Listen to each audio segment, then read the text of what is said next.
Oke, Ibu lanjutkan. Untuk SVM ya, tadi kita sudah belajar tentang apa itu support vector, apa itu hyperplane, ya, bagaimana cara memilih hyperplane untuk memisahkan objek ke dalam dua kelas. Nah, ada kalanya tidak semua data ini mudah dipisah secara linear ya, posisinya agak sulit. Contohnya adalah data seperti ini. Yang kelas biru terluar seperti ini ya, di luar. Sedangkan yang kelas merah di sebelah dalam. Nah, misalkannya gimana, kan kita nggak bisa bikin garisnya, kan nggak bisa ya. Maka SVM mengenalkan sebuah trik yang disebut dengan kernel trik menggunakan matrik kernel. Operasinya bisa macam-macam. Intinya tujuannya si kernel trik ini adalah menambah dimensi data. Jadi kalau fiturnya Anda ada 2, sekarang ditambah 1 fitur lagi menjadi 3. Dengan cara sumbu X dan X1 dan sumbu X2 nya Anda masukkan ke sebuah persamaan gitu ya. Misalkan ini. X1 kuadrat ditambah X2 kuadrat. Nah, itu yang akan menjadi satu dimensi baru. Ya, jadi kalau sebelumnya Anda belajar tentang dimensionality reduction, ini sebaliknya ya, malah justru dimensinya ditambahi. Ya, tujuannya adalah supaya kita bisa memisahkan antara data merah sama data biru.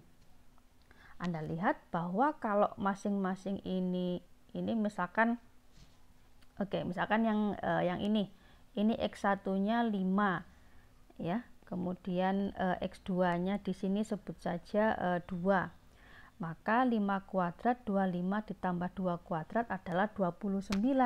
Jadi misalkan posisi 29, misalkan ini nilainya jadi 29.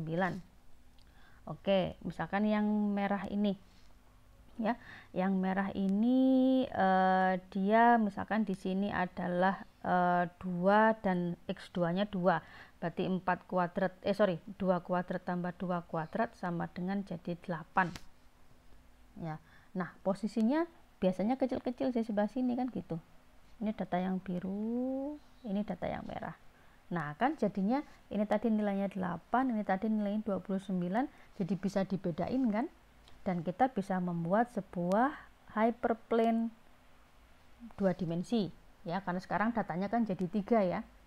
Nah, itu yang disebut dengan kernel trik ya, dimensi datanya ditambahi supaya bisa dibedain. Nah, si kernel trik ini macam-macam ya, macam-macam bentuknya. Oke, ada yang kernel triknya cukup secara linear.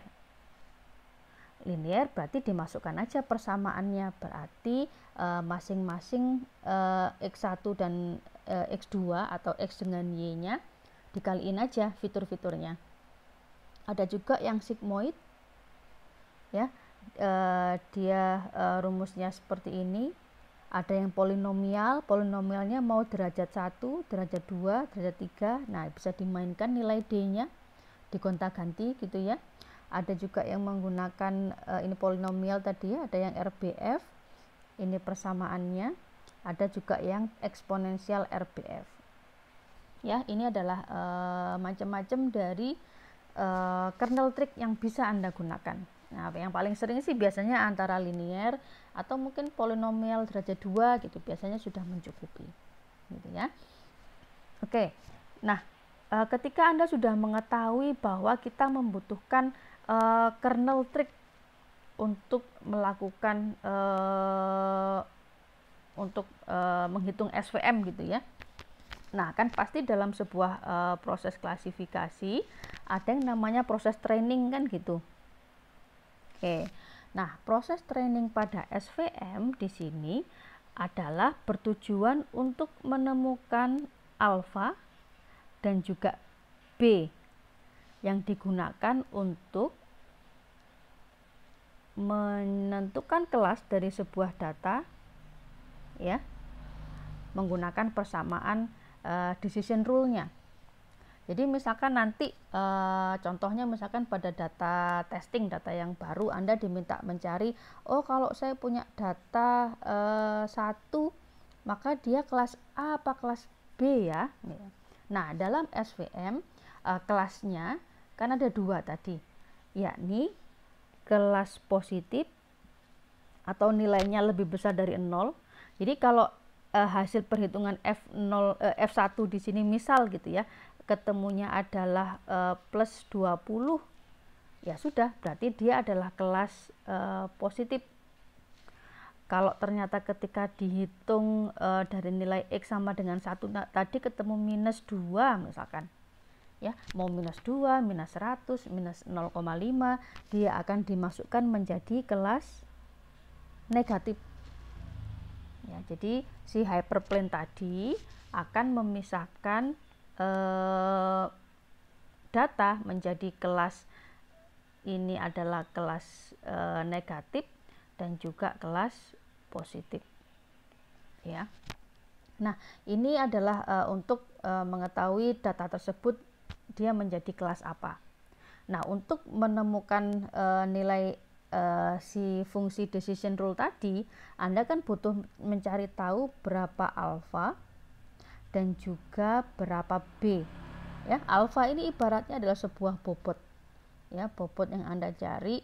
Kemudian di sini ada Y ke I. Nah, Anda lihat bahwa di sini untuk mendapatkan kelas dari sebuah data, Anda harus melakukan operasi kernel. Ya, dari data yang Anda cari si X tadi ke semua data di data trainingnya. Ya, Anda kalikan dengan kelas di data ke I, kalikan dengan alfa data ke I. Ya, jadi Anda bayangkan bahwa operasinya akan sangat melelahkan ya komputasinya, karena untuk menghitung kelas 1 data saja Anda harus melakukan operasi kernel yang gak hanya linear ya, bisa saja eksponensial, bisa saja dia adalah polinomial derajat 3 misalkan ya, terhadap semua data di data trainingnya. Jadi makanya kemudian SVM ini sifatnya sebenarnya cukup melelahkan, terutama bagi prosesor yang mikroprosesor ya, yang memorinya terbatas. Tapi memang sangat powerful ketika Anda gunakan di komputer gitu ya, bukan mini komputer. Ya, itu keunggulan dan kekurangan dari si SVM ini. Ya, jadi kalau jumlah data training yang sangat besar bisa kacau ya kalau Anda terapkan di Arduino. Oke, untuk mendapatkan nilai alfa dan B tadi, maaf, ya, maka ada proses trainingnya macam-macam metodenya, yaitu antara lain ada sequential minimal optimization atau SMO. Nah, ini banyak dipakai. Ada juga yang menggunakan sequential training atau quadratic programming optimization. Nah, kalau Anda terbiasa pakai scikit-learn ya di Python, nah itu menggunakan quadratic programming. Oke, jadi itu sekian untuk SVM, support vector machine.